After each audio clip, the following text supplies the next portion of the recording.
everyone, and welcome back to another episode of PLM Talks. It's been a while. You may recognize a familiar face. It's because Carson can't get enough of being on my interview series. Hey, Carson.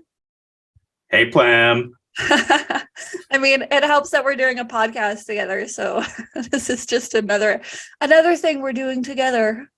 I know. I feel like I'm hanging out with you like multiple times per week. In fact, I feel like we're verging on best friends at this point. I know. We should get little matching necklaces, little hearts. Oh my God. Plem and I Best are total friend. bros, yo. Yeah, best bros. That's right.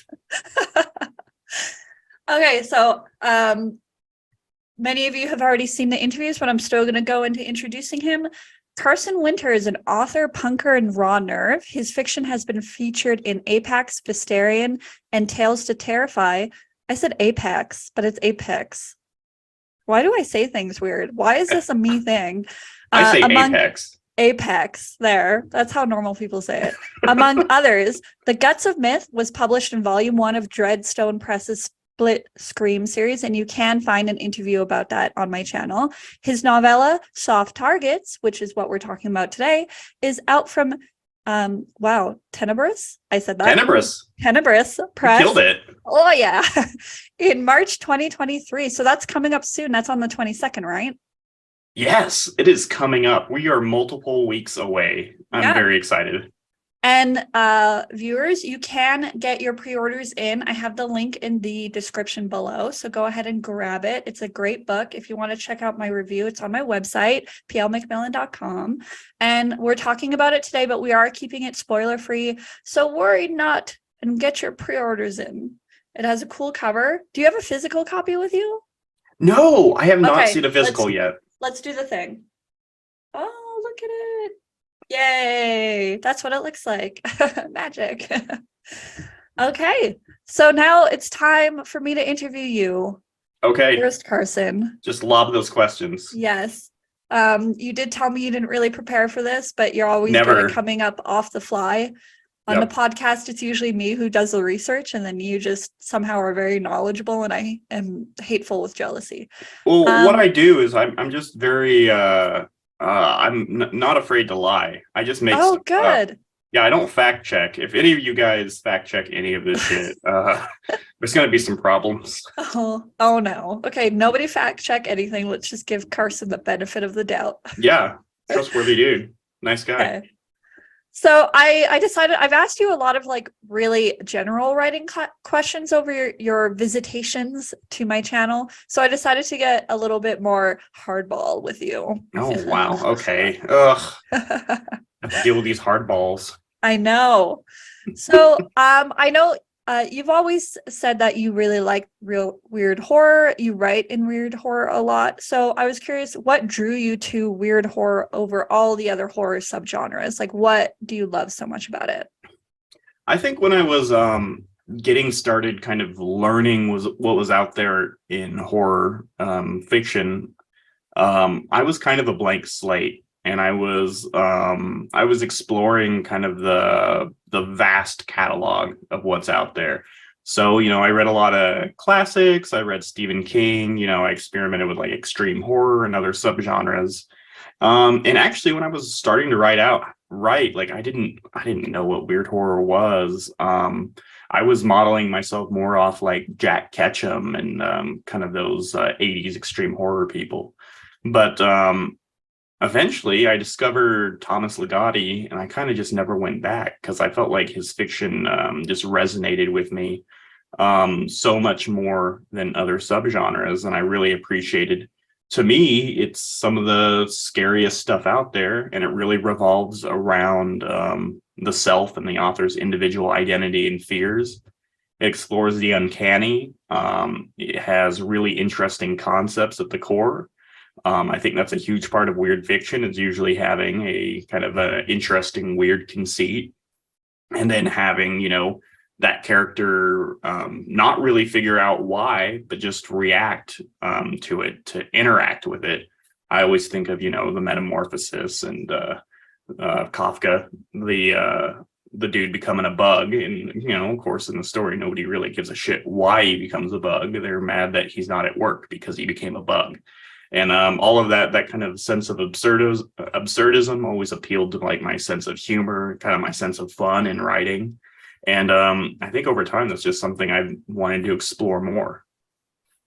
So then for our viewers, if they've never read weird horror before and you had to recommend 5 books to them or stories that you think they should read as a core weird horror starting set, what would you say? Okay. Well, I would definitely say Thomas Ligotti's Songs of a Dead Dreamer and Grib Scribe from Penguin Press. I think that's kind of the best widely available Ligotti collection out there, and it gives a great primer on that kind of sector of weird fiction. I'd also recommend all of Nicole Cushing's books, but I really, really loved her new one, Moth Woman. But A Sick Gray Laugh is equally great, and it is Ligottian, but also distinctly Cushing, which I really like. Steve Rasnick Tem, I think, is a fantastic weird fiction writer who doesn't get talked about enough. His kind of best of collection, Figures Unseen, is one of my favorites. He writes really minimalist, but like plaintive, full of human emotion. It's just so fucking good, but it feels so human all the way throughout, which I think is kind of pretty distinctive for weird fiction, because I think sometimes the weird fiction standard voice is almost like this very erudite academic that's like alienated. So it's kind of nice to see those like raw human emotions too presented in weird fiction. John Paget's The Secret of Ventriloquism, I think, is a fucking fantastic collection. One of my favorites. The stories interconnect in very strange ways. The whole thing put together feels almost like a night of nightmares where each one kind of bleeds into the next. And then finally, I'd probably say Brian Evanson's A Collapse of Horses, I think, is one of my favorite short story collections ever. And Evanson, like Tim, is also a minimalist and has a fantastic sense of what is unsettling. And a lot of it involves kind of subtle, strange conversations, wordplay, strange situations. And his work often feels very confident, very assured, but at its heart, it is just so weird fundamentally, like down to the sentence level, that it feels to me like the complete weird fiction package. All right. And would you say Soft Targets is weird? Yeah, I would say Soft Targets is definitely weird fiction for sure. So as a 6th book, you could pick up Soft Targets. Damn, Plem coming in with that pitch. I got you. Love it. Okay, here's another tough one. So if you don't know yet, Carson and I actually are doing a podcast together called Dead Languages Podcast. And the whole core of it is talking about the writing craft in the horror genre, because we found that there was kind of an absence of that in the podcast genre, where there's a lot of podcasts talking about reviews or reading short stories, but not so much talking about how you can improve your craft. So then, Carson, personally, in what ways do you try and improve your writing craft? Oh, geez. I got him. Oh, man, that's so tough. Okay, so here's what I actually do. I think the best thing to do is to read a lot and write a lot, which is kind of like the most annoying basic writing advice out there. Mm-hmm. But I think reading critically of authors you admire and questioning yourself as you're reading them and being like, why does this work? Why is this affecting me in the way it does? Is a great way to kind of pull those tricks out from behind the scene and then be able to apply them to your own work. So I think reading critically and writing with intent are the best ways I improve my craft. And so how many books would you say you read like in a week or a month? Oh, in a or month? stories? Yeah. Not honestly that much. I feel like I'm not as fast of a reader as others. I probably read 2 or 3 books a month, maybe. I mean, that's still pretty good. I mean, it's more than, someone who hasn't read a book since high school, but there's definitely, Yeah. people in our fucking scene that like read, 150 books a year. And I'm in awe of that. I'm I jealous. I never track it. I can usually get down to a week. Okay. Okay. That's Yeah. pretty good. Obviously, if it's a novella, I can usually finish that in one sitting. Like Soft Targets, I just read in like one afternoon. Well, it was just so good. Like you couldn't Yeah. put it down, I right? honestly couldn't. I was like, oh, I should go clean. You're like, I should also probably cancel this podcast I'm doing with this guy. Yeah, I gotta keep reading. Oh, you mean because of the topic? We'll get into Yeah. that later. Okay. But keeping it spoiler free. Yes. Here's another tough one. What about your writing do you think makes it stand out? I always think a lot about because I went to school for marketing and I am a daytime marketer. I think a lot about why people like the things they do. And I notice the things Okay, I quick like. segue. Why do you think I like mac and cheese so much then? Go. Nostalgia for childhood. Nice. You're so good, Carson. Okay, continue. um and one of the things I notice about the things I like is that there's usually some kind of meeting point between kind of these uh, intellectual, artistically heady, books, fiction, movies that also intersect at a certain point of accessibility, of entertainment. Some people kind of call this, rather than highbrow or lowbrow, middlebrow, where, it's kind of books right in the middle where they're still fun to read, but they also, they get your noggin moving a little bit. And I think, the more I look at my writing, sometimes I wonder if I'm just like the easily digestible version of like a Thomas Ligotti or some of those other big weird fiction names who I think write in a much more oblique literary fashion, whereas I think my books are pretty lean. I still like, propulsive storytelling where it kind of feels like you're hurtling towards the end where you want to read fast and they're exciting. But I also like to play with like kind of those big, fun, dangerous ideas. And I also like my writing to be really, really, really personal. I want it to feel like I'm right on the page, bleeding in front of you. So I think kind of what makes my writing stand out is that, well, it's mine. It's distinctly mine. I don't try to make it like anyone else's. I try to distill, myself. I like to put it on the page, and hopefully, no one else is writing me right now. I am. I'm plagiarizing everything you do. Oh, okay. Well, I get it. But yeah, so if you're interested in, or maybe you tried weird before and you're like, this isn't my thing, then if you need a soft entry into the weird genre, read only Carson Winter. Read everything he's ever written and pre-order Soft Targets today. Yeah, and say nice things about me on social media. That always Yeah. makes my day better too. It gives me like a little smile. I go out and tell my wife, "Hey, somebody said something nice about me on Twitter." She's like, "Oh, that's nice, dear." But it's true. Reviews and like hearing feedback about our stories, especially if somebody's enjoyed it, is like so meaningful. Like it really makes my day. 100%. Yeah. Before I was, knee deep in the horror scene, I wrote for a punk rock website for about a decade, and one of the things I realized was that when you're making art at this kind of level as a, essentially a working class individual, um, there is no real separation between artist and audience. And those artists are out there, they're working merch tables. They want you to say, hey, this mattered to me because they put a lot of work in it. So, don't ever be afraid to DM your personal favorite author or something, or say something nice, because they're not fucking famous. they seem famous to you just because you've seen their book somewhere that you could purchase.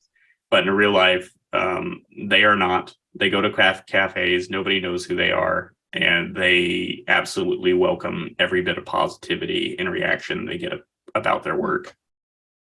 Remember, we write horror, so we're often wallowing in despair. Please help. Yes. We can't afford therapists, so we need people to give us niceties. Please help us. Yeah. Holding out the tin cup. Please, Mhm. can I have a crumb? We'll write scary stories for compliment. Yeah, pretty much. Okay, what has been your biggest struggle in your writing journey? I think it was really just kind of finding my voice and trusting in the journey. I feel like, especially as I was younger, I agonized a lot about writing, and I was never going to quit writing, but I kind of saw it as something I did that I also hated. That it was because it caused me so much despair. I was chasing Art. yeah, I was chasing these publications. I wasn't getting anywhere. I was writing these stories, but I knew they weren't good. And I was just like, there's nothing really to do except keep writing and keep sucking until you don't. So I think just kind of persevering through that really shitty stage of writing where you suck and you can't figure out why you suck. And you just have to keep writing until you make those connections and start writing better fiction was really hard for me. And I don't think I'll ever really be through it because there's your craft doesn't finish growing. I'm still growing every day. But getting out of that kind of initial quagmire was such a relief. Then for any of the viewers out there who might be experiencing the same thing, what words of encouragement would you give them, dear Carson? Oh God, I would search yourself. I would search yourself for what makes you unique and interesting. I would interrogate all of your own viewpoints. I would think about why you think the things you do, even if they're shitty things, even if they're things you think that you don't want to admit to people. Write stories about those, kind of wallow in that dissonance, try to figure out, solve your own problems through fiction as best you can, but also just persevere. Know that publication. Maybe I shouldn't say this. Okay, I'm going to say it anyways. Publication isn't rocket science. But it is a lot of hard work. I think it's really just a numbers game. It's time. Being a writer who wants to be published means writing so many shitty stories. No, you write one good one and then you submit it to the right place, totally out of luck, where there's an editor who luckily is looking for the same thing you wrote. It's literally just one of those things you have to acknowledge to yourself, like, I will eventually get published, but it might just take a fuck long time. That's it. Yeah, and I would say people also don't have to weigh the value of their writing on getting indie or traditionally published, because if you really want to get your stuff out there, you could also just self-publish. That's not true, actually, Plam. You're Oh. totally worthless as a human being unless you appeal to the gatekeepers in the scene.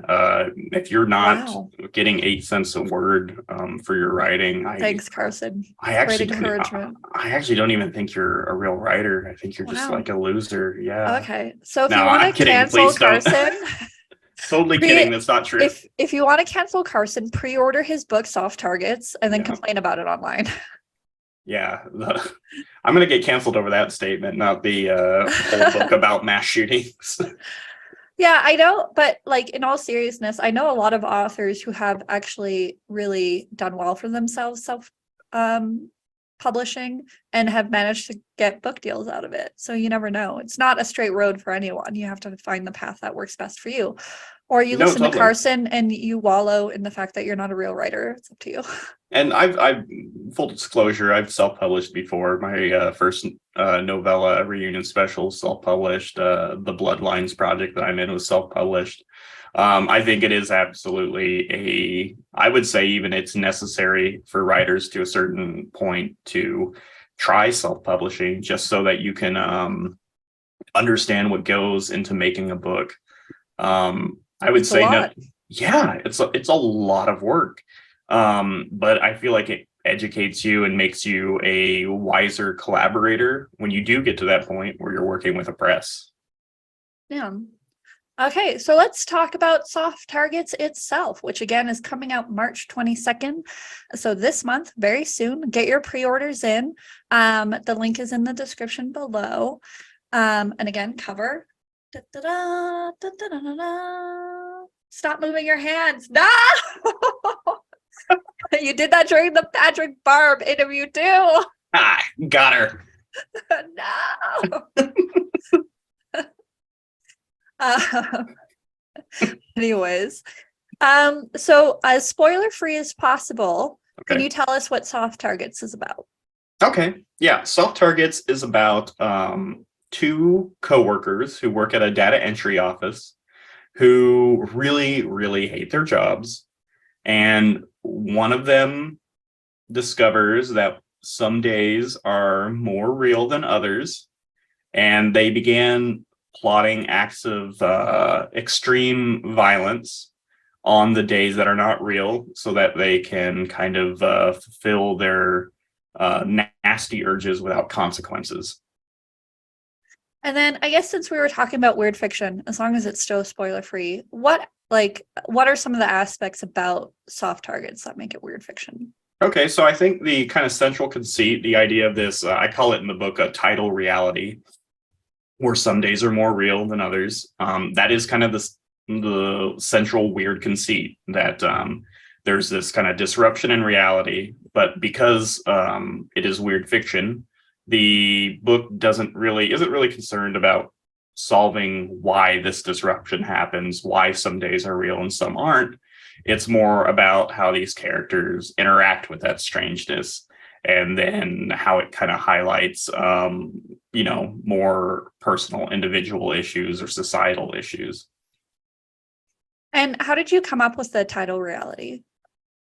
Honestly, I think I am obsessed a lot with like the nature of reality, and I think a lot about like, what about if I woke up and then just shit wasn't real or something. It's kind of like a recurring, I struggle to say fantasy, but I guess maybe daydream that maybe we just have a break from reality some days. So I think that was kind of an example of me using kind of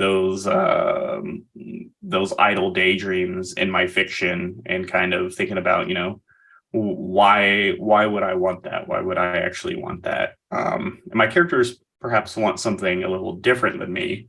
But I think they both kind of speak to us needing a break from the everyday life we live in America in the 21st century.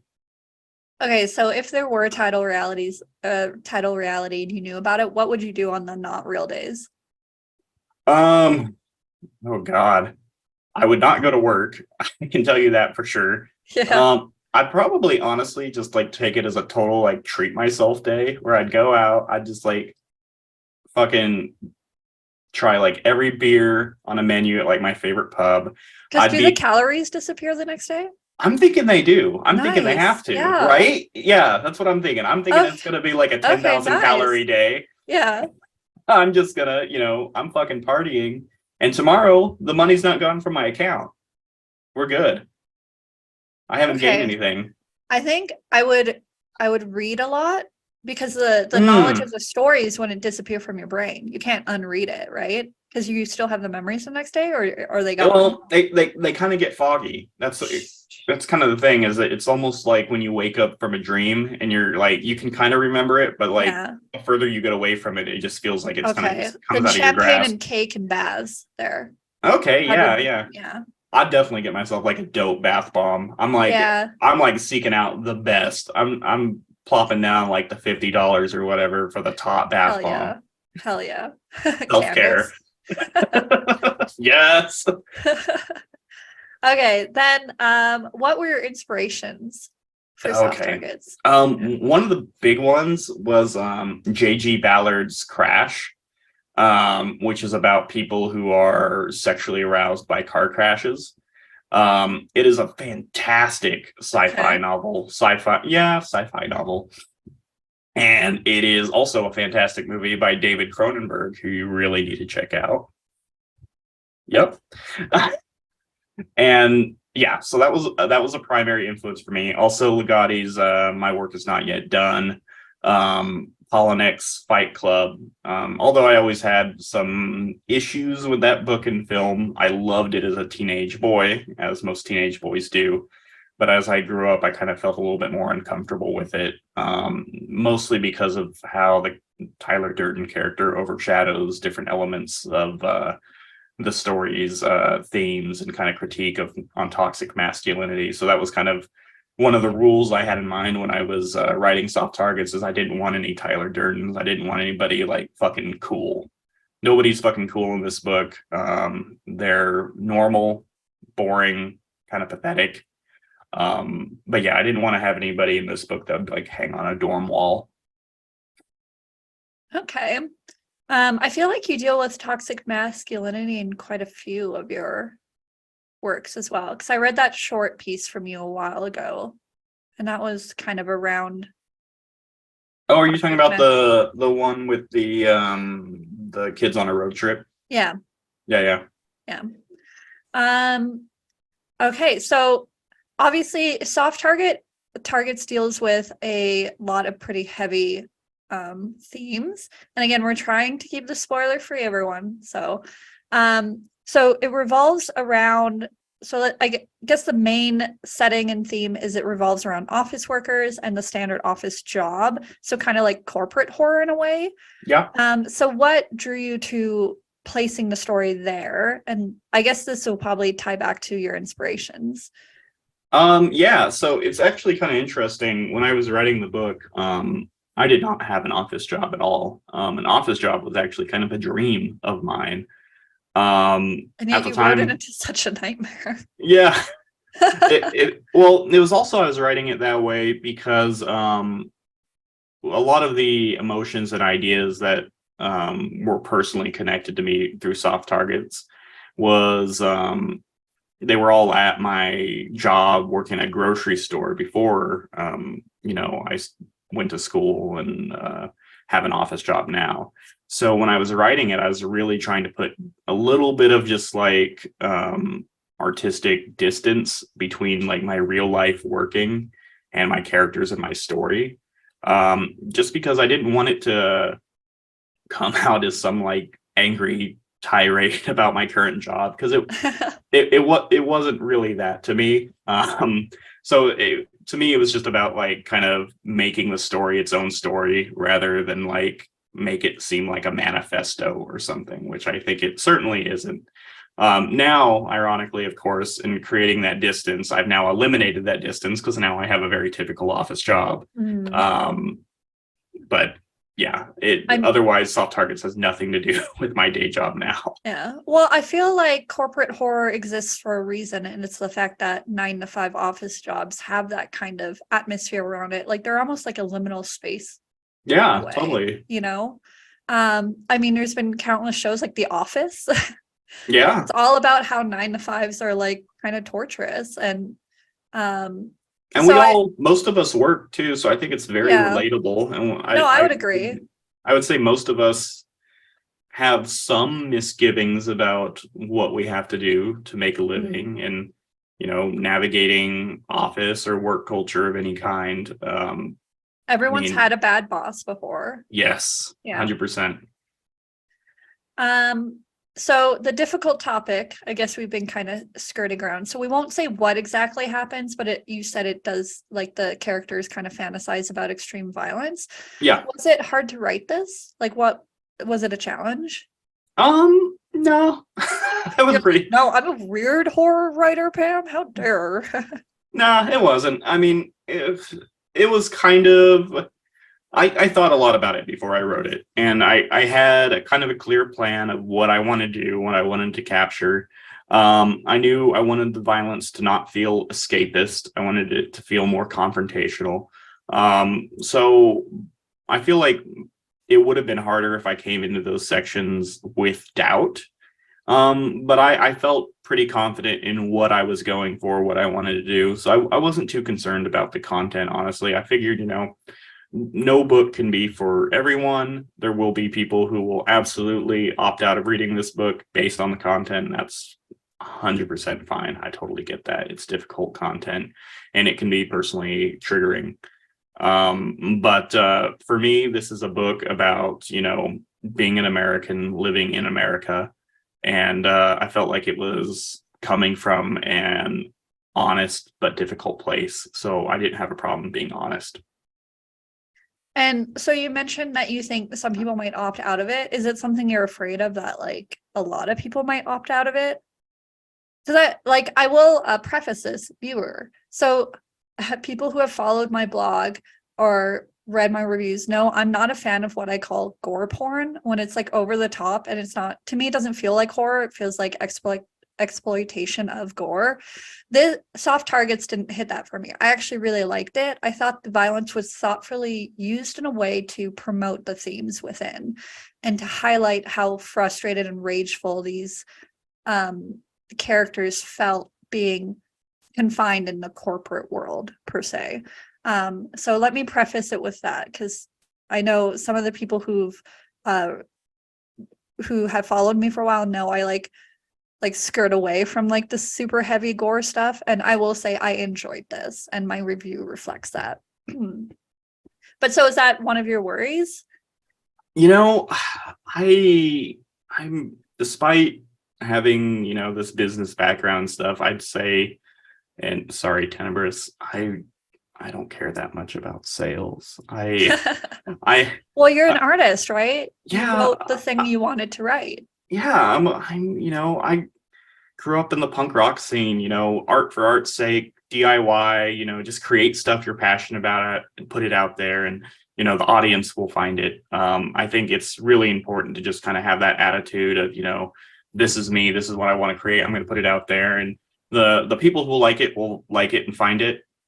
People who won't, and that's totally fine. I just it's just important for me to to write the book, to put it out there and be stoked on what I created. And speaking of sales, Tenebris wouldn't have picked it up if they didn't think they couldn't sell it, right? No, I think absolutely, and it was funny because they first rejected it, and Geez, Tenebris. Just kidding. We love them. They're no, great we press. do. They're fantastic. But yeah, they totally rejected it. And at first it was kind of because, the content, they thought it was going to be difficult. They didn't think they could support it with their current network. But it stuck with them. They liked it. And as I said earlier, like, my intersection is kind of accessible, fun, propulsive horror that's also, I think, thematically considered, thoughtful, kind of verging on the literary. So I will say that Soft Targets is a readable, hopefully entertaining book as well. But if you have problems with those themes, that's not going to matter. So please, don't feel obligated to read it. So I guess for the topic matter, did you use sensitivity readers? Oh, fuck. I don't think I actually did. I mean, I had people read it, people I would consider sensitive people. But I was pretty confident in it from the beginning. I think I had the right mindset going in. So I didn't really employ sensitivity readers because I honestly didn't think there was much content that actually needed sensitivity readers, despite the actual topics of the book. There's a couple scenes of gruesome violence, but that's a horror book. We have a lot of horror books with gruesome violence, but really there weren't any issues, I think, really with like depicting any like marginalized groups or anything. As far as like getting someone who suffered gun violence to read it as sensitivity, I kind of felt like that would be, it wasn't really that kind of book in the first place, where that was a big concept in it, because it was more about the perspective of being a regular person inundated with information and knowledge of mass shootings. So I felt pretty confident that this book was coming from my own perspective. I could be free to express myself. And so I feel this is often talked about in the industry among authors, whether trigger warnings, whether to include them, whether not to. If you include them, where do you put them? Because some people are worried that if you put them at the beginning of the book, they could be spoiled, or they could spoiler the book. Is your book going to have trigger warnings? Yes, absolutely. We made that like up front and center for all the marketing. It's on the pre-order page, so everybody can figure out whether the book's for them or not. I don't think they actually spoil anything. I mean, the premise of the book is literally these are office workers obsessed with mass shootings. That discover some days are more real than not. So it all of this content is upfront. It doesn't spoil anything. I think it just gives a heads up, a reminder to people who are purchasing that this is what this is going to be about, and it's going to be unapologetic. Okay, well, again, you could pre-order Soft Targets now. Link is in the description below, and it comes out March 22nd. So what projects are you working on now, Carson? Oh geez, I've got like a million projects. I know. I've got some I can't talk about. Of course. You say that on the podcast every time. I'm even when they come out, I'm not going to talk about them just to be difficult. I'll be like, what about Project A? You'll be like, what Project A? Yeah, what the fuck's that? I'm an artist. I don't. It's in the hands of the readers now, not me. Yeah. It's not my problem anymore. Tips is beret. Yes. Oh man, I used to wear a beret in middle school. Yeah. Did you actually? Do you have photos? They probably exist somewhere. I don't have any. I don't like have it framed or anything of me. Give me your mom's number. I need to text her. Oh yeah, I don't think I'm gonna do that. But it was as dorky as you imagine. Books coming out and shit. Okay, yeah, I got a short story called Canonical Victims coming out and Seize the Press, I believe in April. Ooh, I'm excited about that. It's a little shorty. It's like 2,000 words, but I'm pretty proud of it. I think it's a cool one. I just had a story in the that's what I call 90s anthology, called Alive and Living Pilot. That's a cool, freaky little Boy Meets World riff of a story written as a screenplay. I think. And I did the art for it. You can get merch for it now too. Oh my God, you did that? Yeah, I did. Surprise. People are actually really loving the art. So somebody randomly bought the mug. Oh, did they? Yeah, I don't know if they know it's from a story. I did know Clem did the art, by the way. I'm just fucking with her, everyone. Always. Yes, I fuck just with Clem a lot. Just default. Yes. Yeah, I just finished a weird ass novelette that's going to be part of a kind of a self-published anthology. No idea when we're going to release that. We're corralling 5 other authors, but it's going to be like novelettes, and it's just kind of one of those for fun projects to keep the creative train a chugging. And of course, you do the podcast with me, Dead Languages podcast. And I have Post Haste Manor coming out with Jolie Tumajon. Oh, right. In October, also from Tenebris Press. Mm-hmm. Tenebris they saw me and they're Winter's fan now. They pushed all their chips into the middle of the table. Yeah. They're like all in. We want on Winter. Yeah. Yep, that's right. They're betting hard on me, so you guys better pre-order this book. Don't let Tenebris down. No, they went all in on this, guys. You got to help them out. Yeah.